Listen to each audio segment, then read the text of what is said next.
होलिया मेरा याद तोर रुलावेला होलिया मेरा याद तोर रुलावेला ई रंगवा हाँ रंगवा या बिरिया नहीं बिना तुहरा भावेला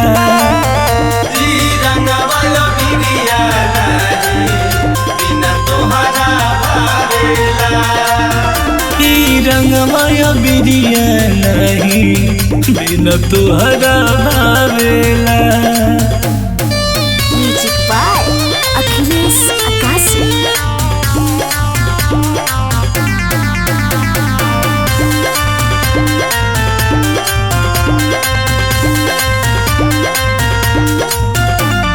लागत फीका सो के फगुनिया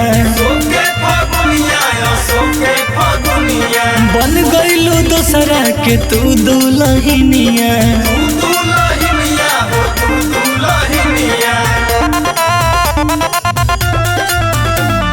लागत फीका सो के फगुनिया बन गईलू दोसरा के तू दुल्हनिया अब गौआ नगरिया रानी हमें काटे धावेला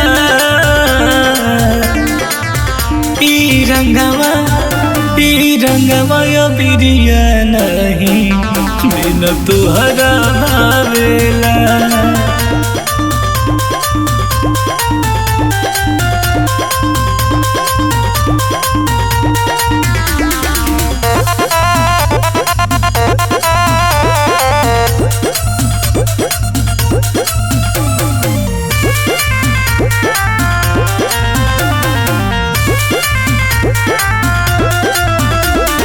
मन से मम से तू हो गईलू दूरिया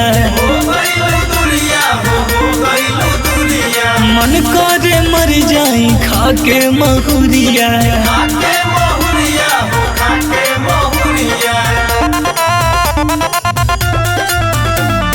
मन से मम से तू हो गईलू दूरिया मन करे मर जाई खाके महुरिया तोरा याद में नैना लोरे रातों दिन बहावेला ई